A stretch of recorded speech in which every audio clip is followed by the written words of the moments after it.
This is David with Corel Training. This is Cassie Green from Apparelist. This is Gordon and Firemark from the Entertainment Law Update. And you're listening to Two Regular Guys Podcast. Hosted by Terry Combs RG, Regular Guy, and Aaron Montgomery.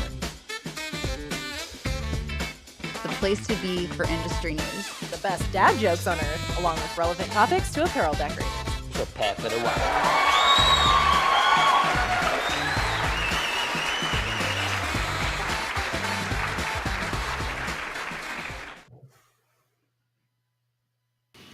All right. Welcome into the show. It is Friday, May 2nd, 2025. I'm Terry Combs. You can find me at terrycombs.com. And I'm Aaron Montgomery from our Success Group and now American Print and Supply. And as you can maybe hear and see, I am on location here. We got an open house today. So we thought it'd be a really cool opportunity since I'm here to talk about some cut and sew as well. So not just all about DTF here. We've got as you can see behind me, cut and sew stuff and rolls of fabric. And so we're going to dive into a topic that I've been talking to a lot of people about lately, and excited to have that conversation today, Terry. Absolutely. And fingers crossed for the next hour, no other people walk up to you like they were doing as right before we went on the air. I would like to say that that's not going to happen, but it's going to happen.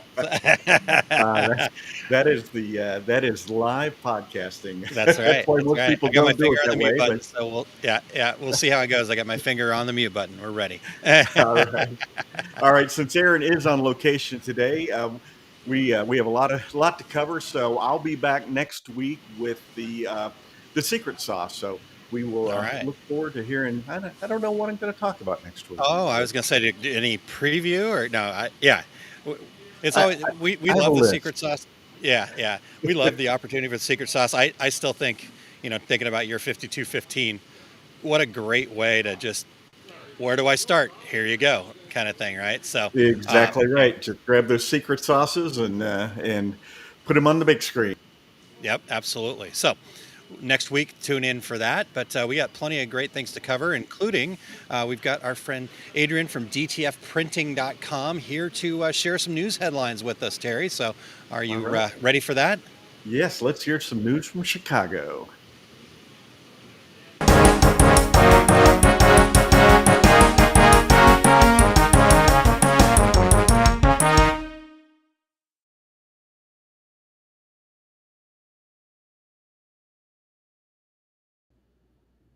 Hey guys, hey everyone, happy Friday. First up in news this week, Fabric, a vetted membership community for progressive print shop owners, is now accepting applications for its second cohort, which is launching in July. Fabric was created to fill a gap in the decorated apparel industry by providing support, coaching, and guidance to help businesses grow and thrive. Members meet monthly with an executive coach/facilitator. During these meetings, the facilitator drives accountability, supports goal setting, and fosters positive conversations. Fabric was founded by Bruce Ackerman of Printavo, Stephen Farrig of Campus Inc., and Kevin Baumgart of Sales Inc. To learn more and apply, visit fabric.inc. Next up, Print Hustlers Conference, a 3-day event that brings together growing businesses from the branded apparel space for connection, collaboration, and education, has announced Chicago as its host city for 2025. The conference will take place November 1st through 3rd at Comedy Institution's Second City. This year's experts will cover the shifting landscape of print-on-demand, fulfillment, and DTF transfers, while also offering tools to boost revenue and streamline operations. The event is catered to screen printing and branded apparel shop owners, sales and marketing teams, operators and managers, creative minds, and designers. You can see a comprehensive list of upcoming industry events at dtfprinting.com. We've also extended the DTF State of the Industry survey to May 14th. So if you haven't taken that, I highly recommend you do so. Your insights are invaluable in shaping the future of direct-to-film printing. Taking the survey will help DTF Printing and our partner, Keypoint Intelligence, understand industry trends, challenges, and opportunities. Responses will remain confidential and will be used solely for research and industry analysis. There will be an article that will be shared with the DTF Printing audience later this year. So it takes about 20 minutes and it's definitely worth doing, and we would appreciate it. And definitely want to thank our sponsors, Roland DGA. That's all for me from DTF Printing. You guys have a great weekend and see you next time.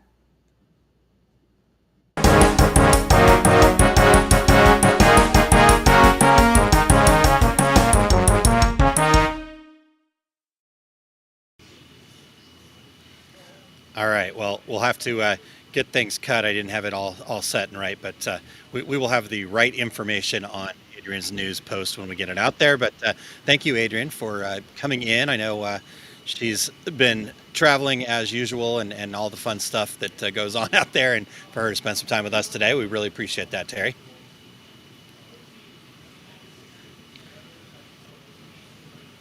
Terry, are you on mute? I think I should be speaking in Spanish.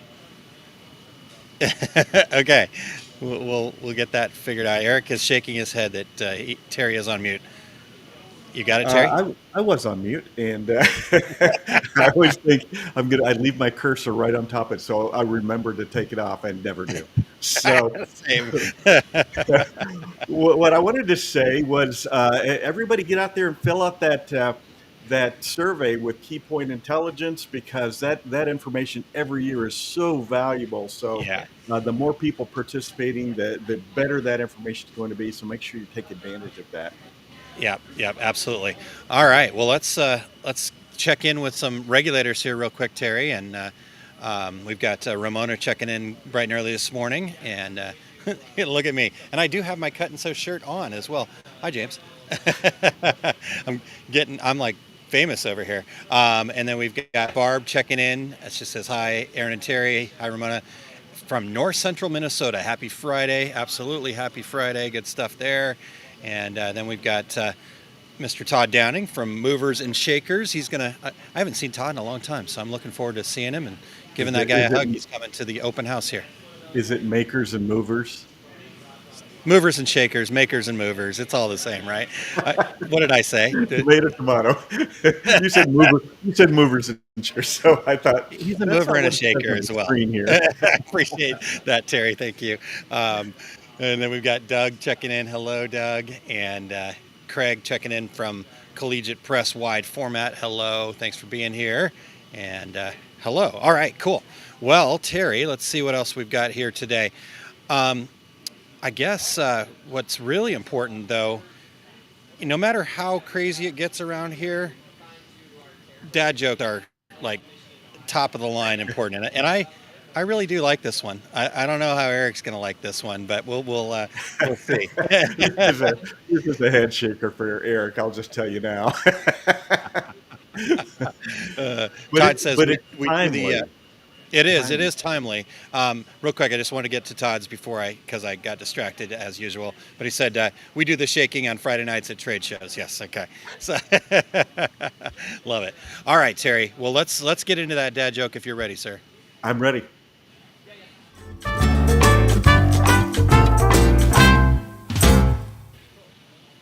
You know, Aaron, I love telling dad jokes on Cinco de Mayo. You do? Yeah, that's how I roll. For our podcast listeners, I roll. Let's see. Eric is definitely a lot of eye rolling happening, and I love it. All right, Terry. Well, how about a little housekeeping, and then we can dive into this print and cut stuff here. Absolutely. We want to thank everybody for checking out the Two Regular Guys podcast. We need your voices. We would love to have all the regulators participate in our show intros. Go to osg.link/intro. Read a few sentences and be a part of every show. Don't be left out. We are always looking for new guests, so if you or anyone you know would like to join us, go to calendly.com/2 regular guys to book a future episode, or email us at info@tworegularguys.com with your show ideas. If you are listening to the podcast version of the show, we would appreciate you sharing the Two Regular Guys podcast with all of your industry friends so they can become regulators too. And we would appreciate you giving us a review on Apple Podcasts, Spotify, iHeartRadio, Amazon Podcasts, YouTube Podcasts. Wherever you do your podcast listening, we are there. And if you're watching live right now, please join in with your comments and your questions on Cut and Sew. Absolutely. Yeah, definitely could use your guys's. What do you want to hear? Terry, as we were talking about this show, we both, but I made a point of like, I don't.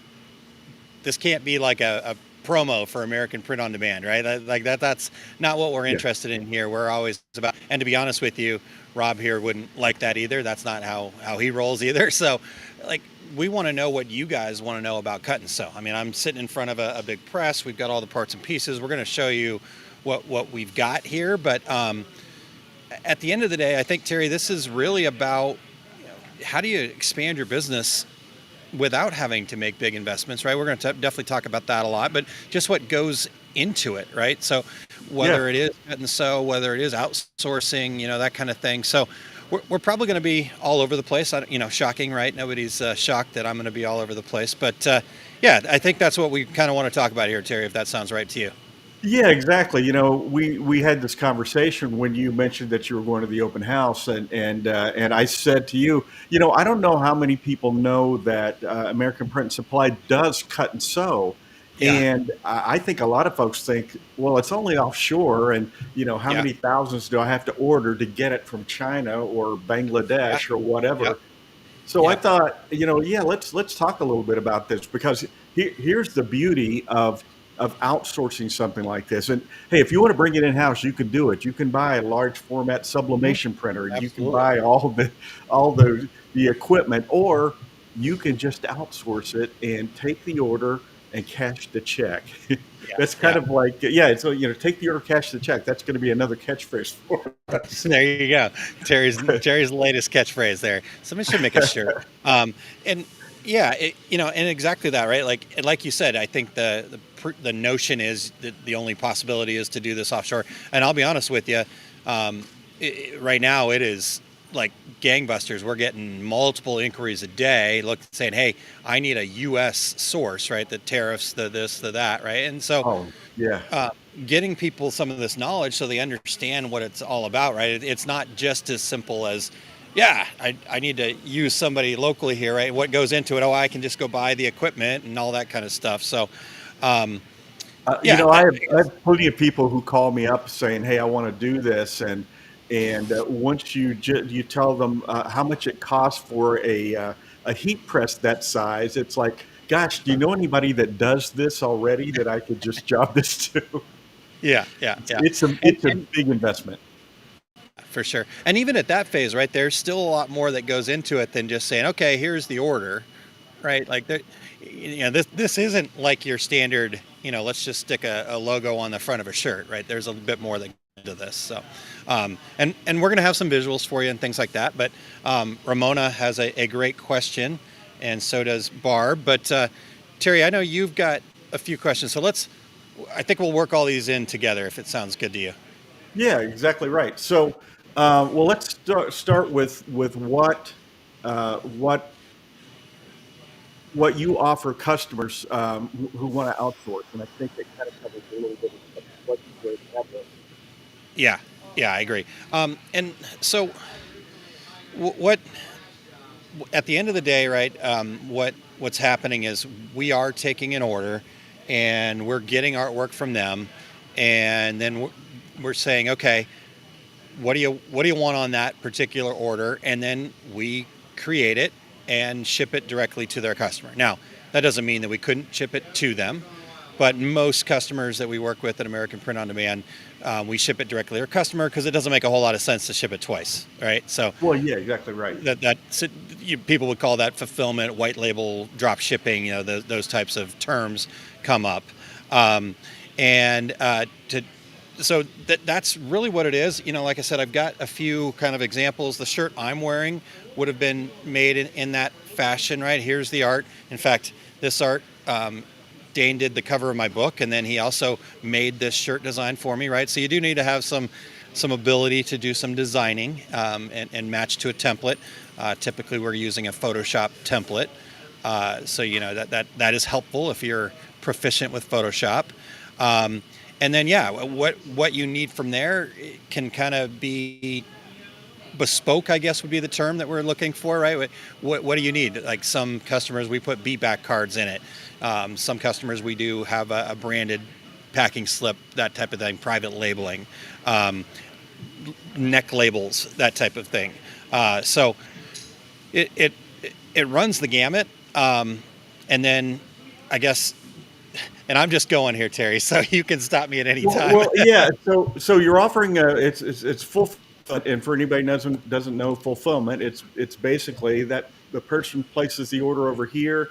I'm going as the decorator, but I'm not decorating this. I'm sending it to somebody else to create, send to my customer, and so you mentioned private labeling. Is there any custom packaging? So is my terrycombs.com going to be on the shipping label, that sort of thing? Yeah, absolutely. And so yes, to all of those things, right? And I think the big thing for people to understand is, as with anything, what's really happening is we're acting as kind of this part of the manufacturing arm of your business is kind of the way I look at it, right? And so just like you would internally, if you want a custom label, you want a branded this, you want this, like all that stuff is possible, there's just cost involved, right? So, I think that's where you got to kind of find that middle ground. People come and say, we want all these great things, and we go, cool. Can you pay for that, right? And they go, oh, well, that's going to price it out. Okay, well, let's find that happy medium, right? And so we work with people on that type of thing. So, yeah, when you're working with a print on demand or a fulfillment type operation, I think for the most part across the board, they're always willing to work with you. It just boils down to how do you find that middle ground, right? So we've got to cover the overhead here. You've got to make a profit. Are you adding enough perceived value? So, like, for example, if you're somebody out there that's selling stuff at kind of a discount, wholesale, value-based, we'll call it value-based. I don't want to call you cheap, but value-based, we'll say. It might be difficult to outsource because there's probably not enough margin in there, right? So some of the things to think about. Everybody's got to make some money. So exactly. Hey, let me jump back. You mentioned templates. So if somebody, how many different products are we talking on average that somebody could order? I mean, you've got a that's a button up, right? All the way. Polo, okay. Polo here. So the interesting part is the possibilities really are unlimited as far as like kind of standard products in an apparel world. So we've got everything from hoodies to long sleeve shirts to regular kind of t-shirt looking varieties. We've got hoodies that have gaiters built into the inside of them. Rob, who's the owner here, his favorite garment, he calls a shoody. And I'm not cursing, I promise. It's a short-sleeved hoodie. It felt like you were. It did. It always makes me feel like I'm cursing, but I'm not. It's a shoody. I talked over it. What is it again? Shoody. SHOODIE. Short-sleeved hoodie.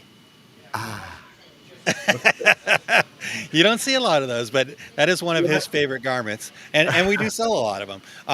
And then from there, then it there's a couple different options with that type of thing when it comes to the fabric, right? So you can have more performance fabric or maybe a more kind of comfort fabric. So think people like, fishing gear, right? They're going to want more of a performance fabric, moisture wicking, right. Obviously UV blocking, that kind of thing, versus, more of a standard polyester, which is a little more comfortable, normal, kind of like what I'm wearing here. So, from an apparel standpoint, you've got all that. They do leggings. I mean, I've seen all sorts of different things. Like I was going through some of the samples as we're getting ready for the open house. If you want to have a full cut and sewn Speedo, Terry, we can make that happen. Bathing suits, water polo caps, they've made those here. So really? Okay. Now we're getting outside of the standard part, right? And this is where there becomes a partnership between us and the customer, where we've got to build patterns, and there's more costs and things that go into some of these kind of more custom things. But at the end of the day, you print on a big bolt of fabric, and then you start sewing the parts and pieces together. And we've got a full sewing operation. We can show a video of that here in a little bit, kind of just the inside workings of that. So, yeah, there you go. There's some of the stuff. Well, and so if it's a standard product, customer wants to place an order, you're going to provide them with a template, and they're going to do their own, basically construct the artwork. Yeah. And do you want to go take a look at the template here real quick? Would that help answer some of these questions? You can Absolutely. pull it up. So for those of you guys that are on the podcast version, we are going to pull up some graphics and some things in the background here. So this is kind of the standard template that covers a lot of the different options, from your long sleeves to your short sleeves to your hoodies and things like that. So as you can see, there's kind of a bunch of blocks. You've got areas for collars and fronts and backs, and then you've got the hood area and whatnot. Eric, if you could go to the next one up, the safe zone. If you could, there you go. So as you can see in the red area, right, so the top two pieces are going to be your hoodie, both outside and inside. You've got your short sleeve and your long sleeve, and then the other are like the collars, and so you got the collar here, the placard piece here, things like that. So at the end of the day, yeah, you've got a template here. This template here covers probably 75% of our products, and then we've got other templates for some of the other things. So to give people an idea of that. So. Well, Aaron, Barb and Doug are asking the question that probably most everybody listening has on their mind right now. What about minimums? Only 1 million pieces. No, I'm kidding. I am totally kidding. This is the part that I think people maybe miss, right? This whole idea, I've got to go overseas to kind of make this happen and whatnot. It's a digital process. So one of one. The minimum order is one. Wow. And it doesn't, there's no setups. I mean, once the template's there, the pattern's there, it's send us the order. One order is going to be the same as hundreds of thousands, right? So the term I always use, Terry, is there's no real economy of scale in a digital world, because it doesn't matter what's on the shirts. They're cranking them out and sewing them and doing all that stuff. We're batching and making that happen. So for you, the customer, there's no real economy of scale on our side, whether you send us, 100 pieces versus one piece. It's really going to be the same kind of labor and processing on our end. So, so for me as a screen printer, the more the better. Of course, the cheaper you buy it as well. But because it's the same amount of time to set up for one shirt as it is to set up for 1,000 shirts as a screen printer. So I've got to cover that cost. Exactly. Well, Ramon asked a question a few minutes ago, and we were holding it. For those who don't know, what is cut and sew? Yeah, that's a great question, Ramona. So let me see if I can maybe give you guys some pieces here. That's not a great piece.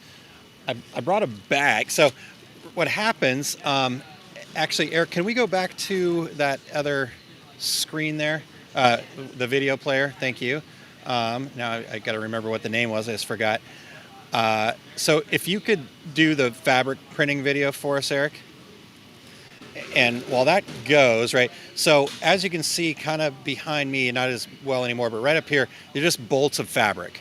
And so we'll print that out, and then it comes out, and you can kind of see the fabric's rolling up right there, and the prints are on the other side. And so you can see those kind of parts and pieces, and those end up getting cut out, and we have the different pieces here. Here would be the front of it, right? So the garment, and then so if you could show the laser cutting video, Eric, thank you. Eric is the man, by the way. Can we just take a quick moment and give Eric a round of applause, please? Thank you, Eric. So in the middle of all of his moving plans and construction and destruction, everything. And he's like, yeah, I'll be there to produce for you crazy guys. All right. So that bolt of fabric that we showed on that last video, Terry, it then now goes into this laser machine. And what you can't see on the video, but you can see above me right here, that's actually a visual sensor. And it's basically looking for the black lines. You can kind of see the black outlines there.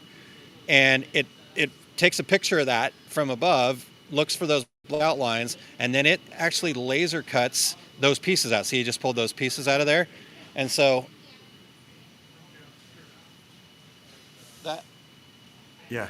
anyhow, so that's the pieces. And then our sewing team back in there then takes all these pieces and then sews them all together into the construction of the garment, right? And so I guess for a not so quick way, that is what cut and sew means. Basically, the parts are being decorated and then cut and sewn, as opposed to most decorators, right? We get a piece that was cut and sewn blank, and then we decorate on it.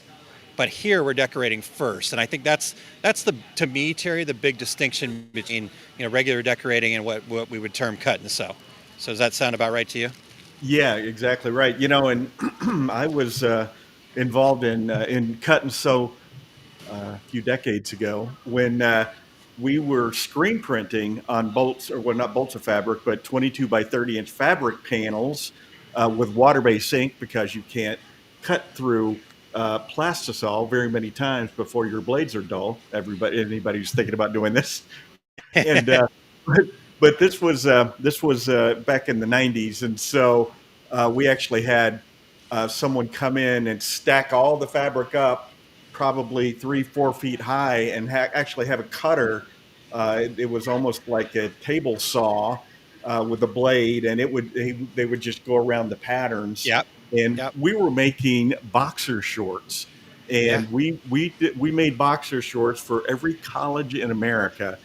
Yeah. Go into the college bookstore at Tulane University and get boxer shorts that we had printed and cut and sewed. So anyway, the process has been around a long time, not nearly as high tech as this is. And gosh, there's a lot of money to be made in this, and I hope people are taking note.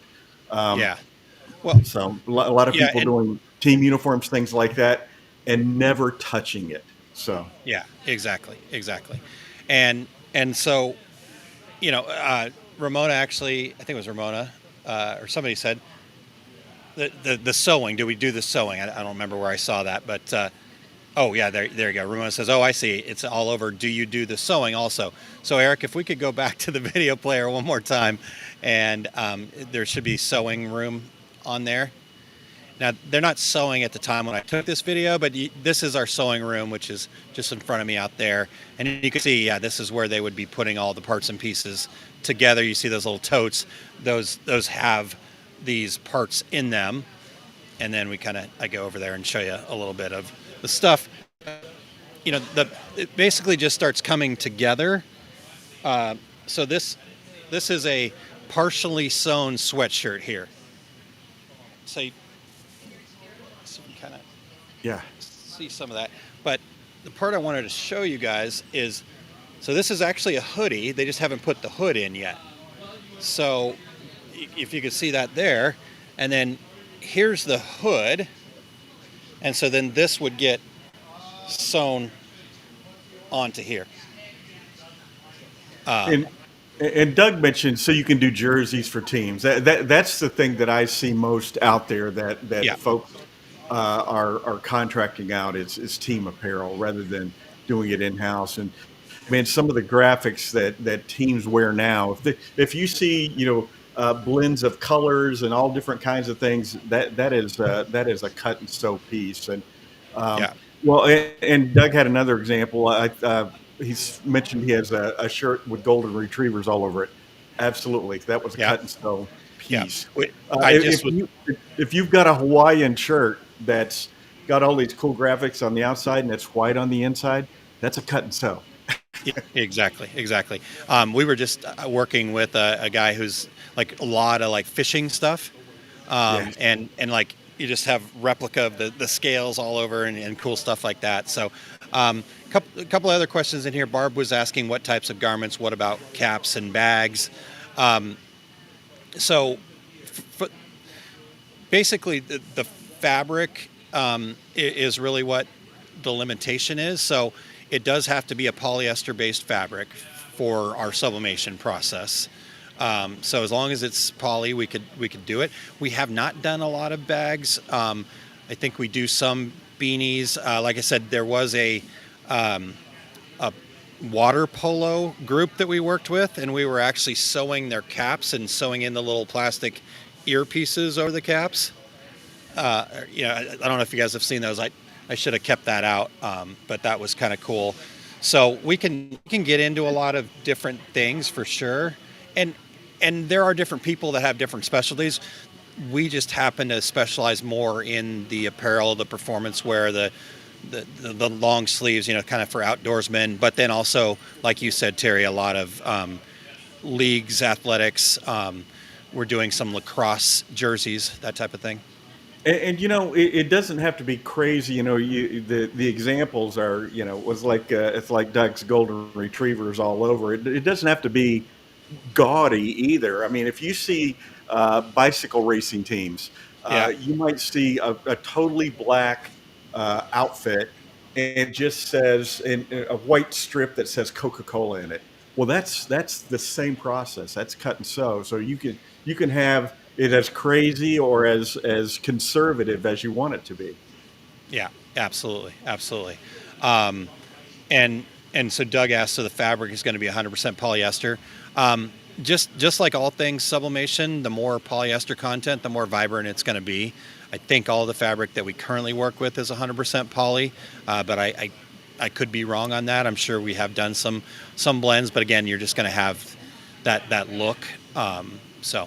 And then Vicky says, and Eric already answered it, but we'll get it up on screen just in case anybody else is wondering. Came in late. Will this replay? Was on another conference call. Absolutely. And Eric, our intrepid producer, same link. We'll host the replay video after the show is over. So there you go. Vicky, and then I think I'm going to see Vicky later don't today. Be scheduling calls between 11 and 12 on Fridays Eastern time. Eastern time, yeah. You need to block that out, you guys. For all of the regulars out there, just go ahead and put that calendar block in every Friday, 11 to 12. Yeah. Awesome. Okay. Well, Terry, let's take a quick breather. I need to get a breather now, but let's talk a little bit about Promo Hunt for 1 second. They're still revamping what we're sharing, but we want to share about them and their support of our program here. So if you guys will go over to promohunt.com/apparel, and Terry, I can't remember how much that service costs. Can you? That service, let me check my notes. It's free. Yes. Promo Hunt is free. And what did his mother say? His mother said, "Why is it free? What are you thinking?" Yeah. But this is a great service. If you're looking for, Gildan, whatever number, I don't know any other numbers, in Navy, a Navy T-shirt, you can go to Promo Hunt and it will tell you who has them, where, and what the price is. And so it's a great way to, I don't know about you guys out there listening, but every time I've ever run a production shop, I had somebody who was supposed to spend an hour a day looking for product that people ordered for. And it always ended up turning into a full-time job because you're just looking everywhere. This does that for you. That person that it turned into their whole job can go back to doing their regular job again and do the purchasing in an hour a day or an hour every couple of days. And it's a great service, and they're building their library of companies that are on there every day. And so promohunt.com/apparel. Yep. And make sure when you guys do fill out the form to get signed up on there, you mention two regular guys, so that way they know that you came from two regular guys. As the name would imply, Promo Hunt. So even if you're looking for promotional products, right, like or sublimation items or things like that, I was on JDS just the other day, and it came up on there as well. So that type of thing. All right, Terry. So take advantage of it. It's free. Absolutely. It's free. Yeah. Why would you not? All right. Well, let's get into the second part of this, Terry. We've got some other segments to get to here. Where do you want to go next? We've kind of touched on this, but let's talk about why add cut and sew to your business. Yeah. I mean, the thing that always stood out to me, Terry, and I've been involved in some different places doing different types of cut and sew. But being t-shirt guys like us for so long, right?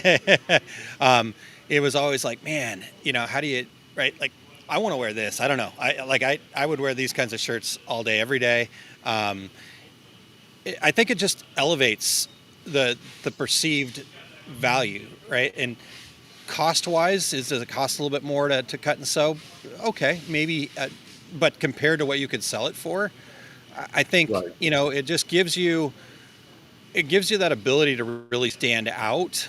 I mean, the other part is like, go ahead. Yeah, actually. Well, I was just going to say when you're talking about costing more, it's a relative thing too, because you aren't taking your own production time. You're not hiring another operator to do that decorating for you. So it's just added income. So Yeah.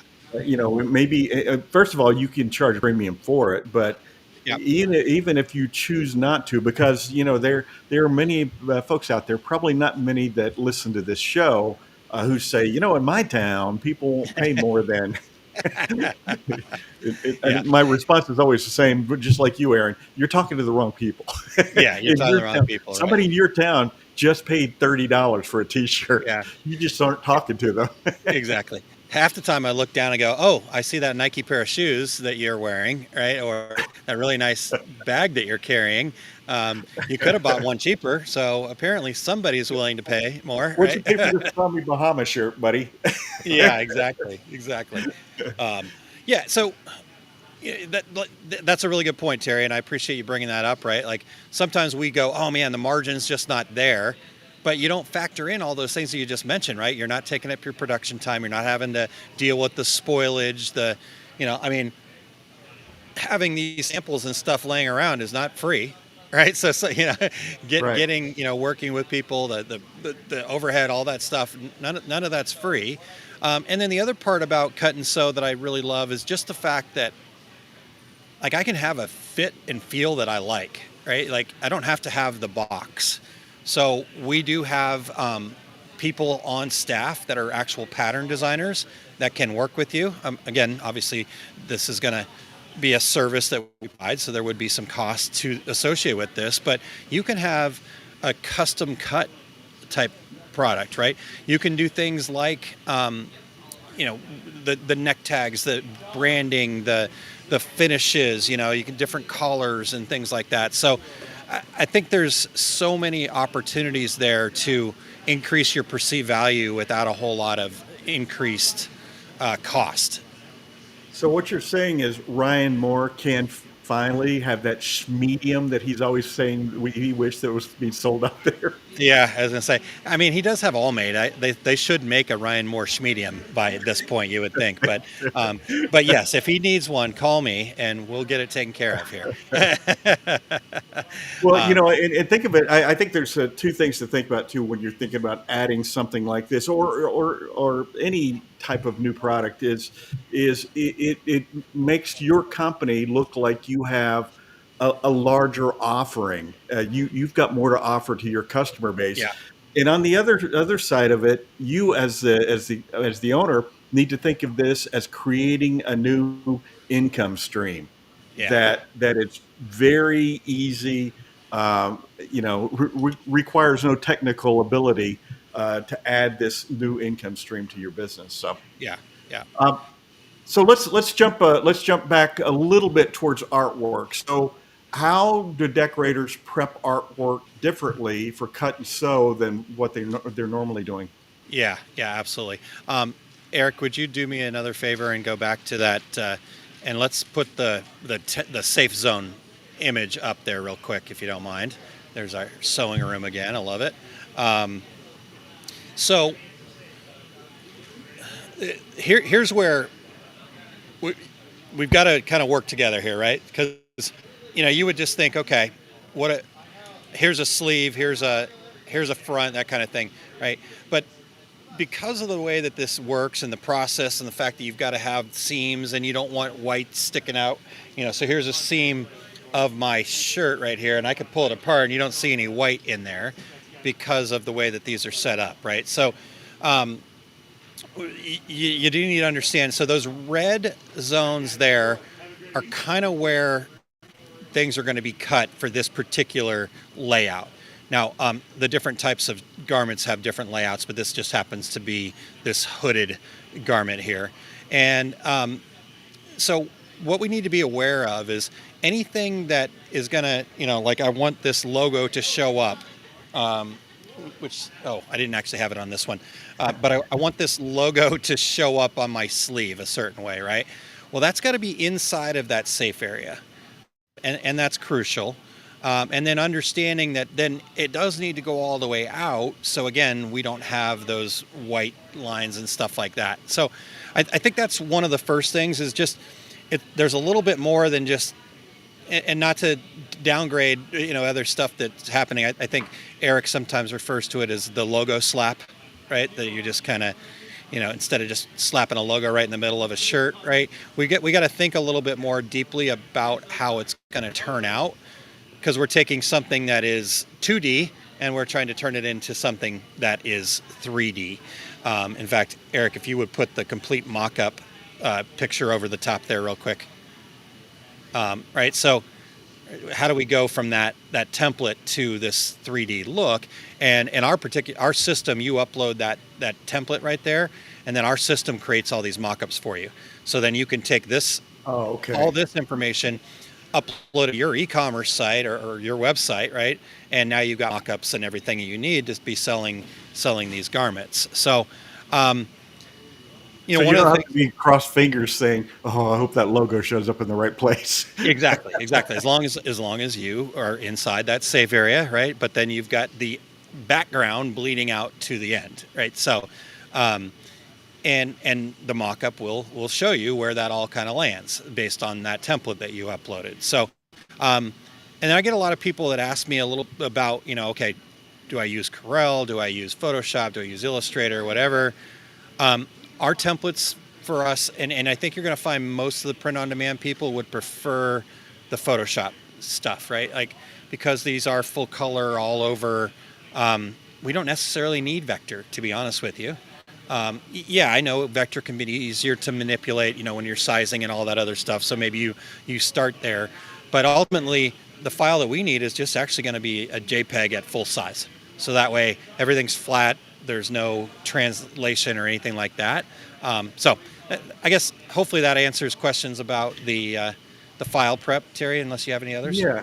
And Aaron, I want to point something else out. In a company previously that you had worked with, people do all over prints on garments that are already manufactured as well. Yeah, absolutely. Yeah, so you just have to have, the large sublimation transfer, and you just have to have the large heat press.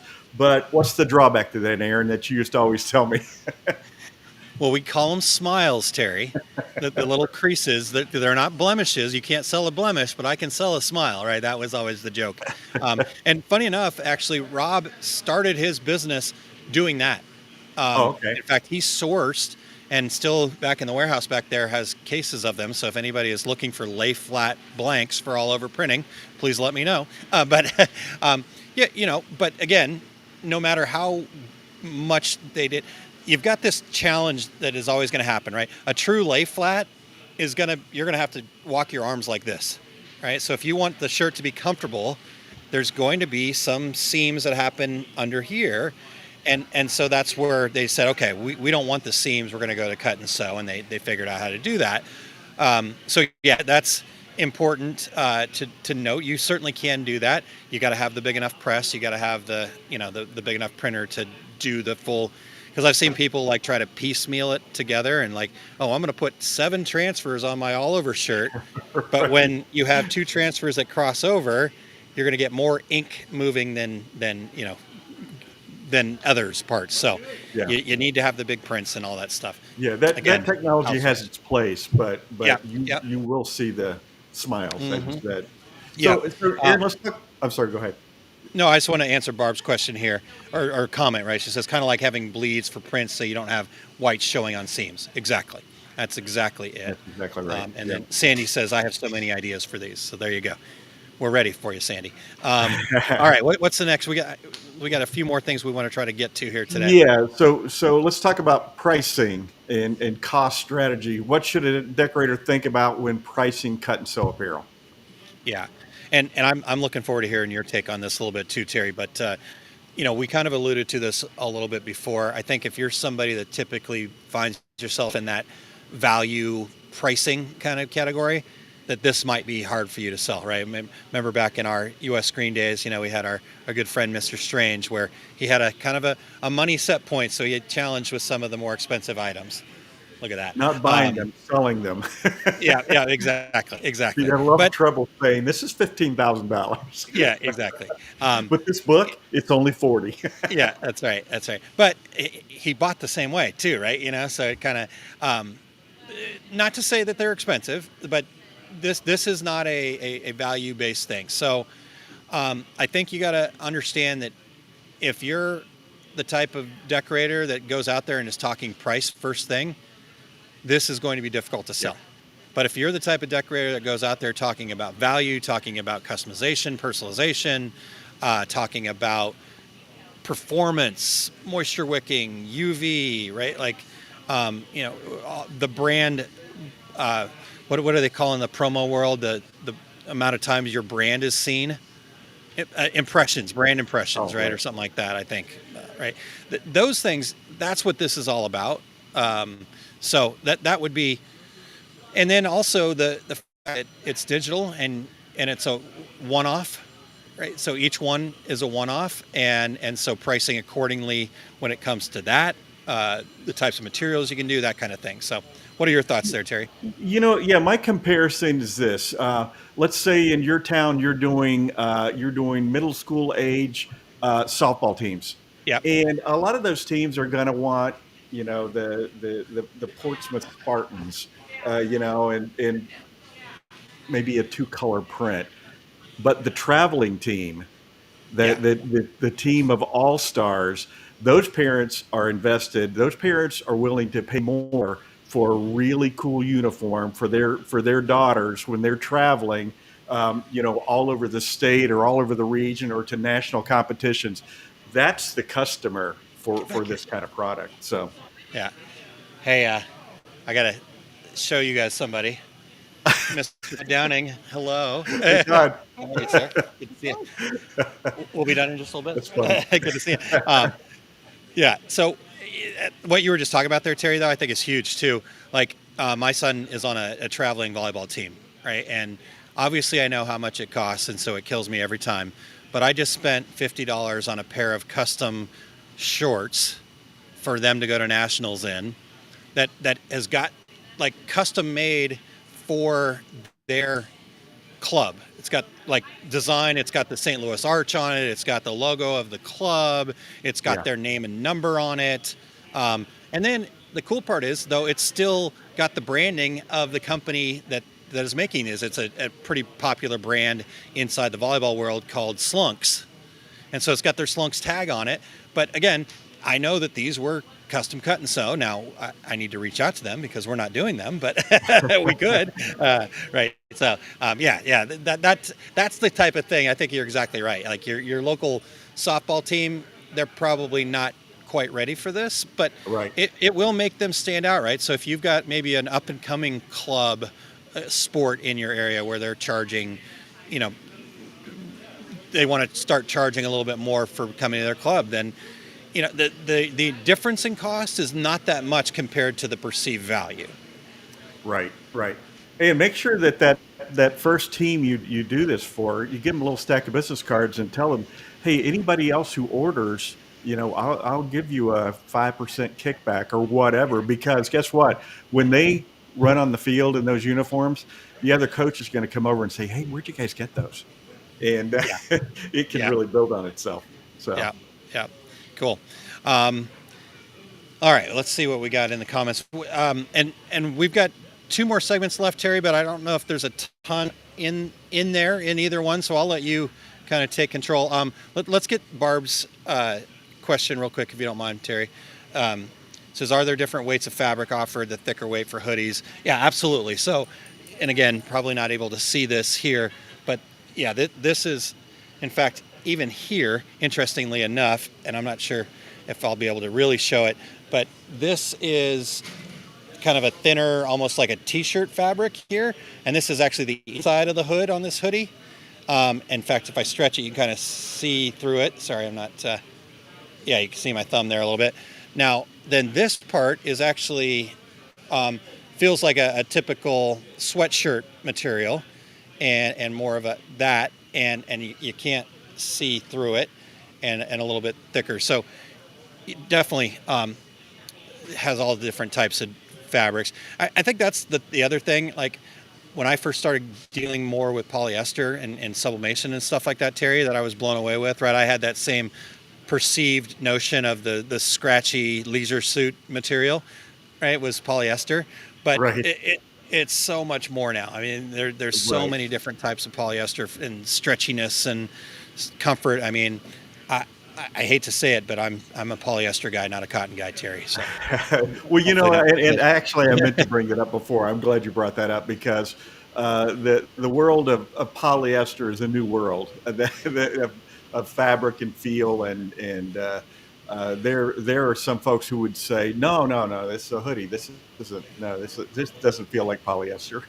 Yeah, It is. yeah, And you know, and those hoods, by the way, if you're doing something with hoodies, that hood is mostly going to be down. So think about that when you're doing graphics. So that's a real opportunity to yeah, yeah. make All that a more fashionable item.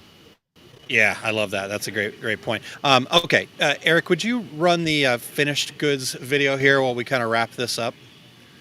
And yeah, cool. All right, Terry. So let's wrap this one up here. Okay, so how can offering cut and sew give decorators a competitive edge, Aaron? What are your thoughts? Yeah, I mean, I think we've talked about this a little bit, but just to kind of reiterate some of that, it's a different conversation, right? It's not you're not selling a thing. You're definitely really need to be selling a story, right? Selling a brand, selling, like you just talked about with the sports teams, right? It's a differentiator. It's a opportunity to stand out and look and feel different. I mean, heck, you can even get into fashion or your own line. I was mentioning the fishing line that I'm kind of working with right now. Been talking to people that have different leagues, like bowling and billiards and lacrosse and things like that. So it kind of goes away from the idea of apparel and more into the story that goes along with what they're trying to show off, right? Like my book is my story, right? Yes, it's a loud shirt. Yes, it's got money on it, but it's a conversation starter. People are like, why are you wearing money on your shirt? I'm like, well, I got a book that tells you how you can build a business that's going to be like having a money tree. And people go, oh, that's an interesting story. So it had nothing to do with the shirt. It had to do with my story, right? So I'd love to hear your take on that, Terry. Well, 100%. I think you're right. It's the kind of thing that once you start selling it, that it's really going to build on itself when people, and especially if you have people either walking into your shop or you're posting these on Instagram, things like that. Yeah. It's really, once people know that you have this capability, just like I would comment further back, my wheels are turning. I'm getting these great ideas. And by the way, let me tell everybody who's listening to the podcast version, you should go to YouTube or to our website and take a look at this video because a lot of cool products and cool graphics. Yeah. Last question, Aaron. We're getting towards the end here. How should a shop promote these services to their current or to new customers? Yeah. Yeah. I mean, I think at the end of the day, there's probably going to be some investment that needs to happen, right? If this is something that you want to really kind of dive into, I would say, buy some samples, have some, the mock-ups are great. Like, Eric, you could go back to that mock-up picture real quick, and then we can just go back to the regular view after that. They're great, but at the end of the day, I think you need to actually have these on hand. I think people need to be able to touch and feel, see the seams, so samples for sure. Getting into doing photo shirts, right? If you're doing jerseys and things like that, make sure that you're taking photos of people with the screens, with the shirts on, and wearing them while they're playing, right? Like, Yeah. having the team picture with all of our kids on this volleyball team with their slunks short on, that's going to tell the story, right? So same thing as what we were talking about with the story before. Again, this is a wow type of thing, and I think any way that you can kind of step up, but a lot of times, creating that wow does require a little bit more of an investment. So that would be my take on it. And maybe that's taking your own logo and doing some shirts, and when you're at an event or something like that, maybe you're doing an on-site decorating event at a bar, at a hockey match or something like that. Yeah. Maybe the Yeah. people working back there should have your logo very creatively done on shirts, and I will absolutely guarantee you somebody's going to say, "How did you do that?" Yeah. And when somebody says, "How did you do that?" they're giving you the buy signal. Yep, for sure. Well, All I'm right. sure that room is filling up there, and so people are probably holding people back so they're not on camera. So we should probably wrap up. Sounds good. Well, what's coming up for you here, Terry? I'm going to be in about a month from now. I'm going to be in Chicago, June 7th through 8th at the Atlas Screen Supply doing my complete screen printing business course. Still working on some other dates and some other opportunities there. How about you, Aaron? Yeah, and I don't have all of them listed in there, so I'll just real quick. Obviously, the big thing for me right now is I'm in Peoria, Illinois at the open house here at American Print and Supply. And then next week, we are heading to DAX Nashville, which is just outside of Nashville, actually, in Lebanon, Tennessee. And so looking forward to that. And then got DAX Chicago after that, and then Graphics Pro Indy after that. So I'm back to being a road dog, as we would say. Road warrior. So, and then speaking of road warrior, but I will be teaching at the Graphics Pro Expo in Indianapolis on June 13th. My session is called Marketing Better in 2025, and we're going to try to pack in as many practical tips as we can to help you find clarity in your messaging and stand out in a noisy world, and ultimately connect authentically with your ideal customers, not with everybody, with your ideal customers. So if you go over to graphics-pro-expo.com, you can check that out. And you can use the code APAS25IN, and that's American Print and Supply 25IN, Indiana, right? So if you want to know what the acronym means, you get 50% off the registration for the event. And then when you register for the event, the education is included in that at Graphics Pro Expo. So awesome. All right. And as far as Eric goes, I believe that we're good here, Eric. Yep. Okay. Episode, sorry, I lost count. So that was why I was questioning. Episode 223, Embroidery and Digitizing Glossary. Ooh, that sounds cool. In this episode, Eric will be discussing the terms and buzzwords that frequently trip up new embroiderers and digitizers in answer to viewer questions. We're going to build up the vocabulary today and discuss why terms differ from educator to educator. So if you want to learn more about embroidery and make sure that you're in the know of the right vocabulary there, tune in 2:30 Mountain Time, 4:30 Eastern Time, and he's going to share these techniques live. And you can check that out at ericcampbell.com. And if you'll click the Take Up tab at the top to find the shows and see the episodes there. So that's what we've got going on, Terry. I think, man, look at us, right on time too. It's a rarity. It is a rarity. I will give you full credit for that, Terry. So thank you for keeping us on track here in on target with everything going on around me. But we've come to the close of another show. Thanks for Adrian for coming in for the news. Terry, thanks for being there and keeping us on target. And yeah, this has been a blast. So appreciate it. Awesome. But as always, we want to thank our show producer, Eric Campbell. More twists and curves thrown at him. And taken care of as a professional he is. We appreciate you, Yep, Eric. definitely. We appreciate you, Eric. And next week, Terry, we've got Zach Dewhurst. He's going to be joining us to discuss the power of contract decorating. So we're going to be talking about that and outsourcing POD. So kind of a continuation of today a little bit. So that'll be fun. Looking forward to talking to Zach from, he's with Deco Network, really great guy. So looking forward to talking to him. Fantastic. All right. Until then, I'm Terry Combs. He's Aaron Montgomery. And that was the two regular guys. Here we go. We're out. Awesome. Thank you for tuning in to this week's episode of Two Regular Guys. We're here because of listeners like you, and we're so grateful to have you on this journey with us. For more valuable insight, be sure to visit our website, 2regularguys.com, and join the conversation on our Facebook page. And hey, if you or someone you know has expertise, a unique perspective, or a story worth sharing, we'd love to have them as a guest on the show. Just reach out. Remember, success in this industry isn't just about the equipment you own or the techniques you've mastered. It's about the mindset you bring and the connections you build.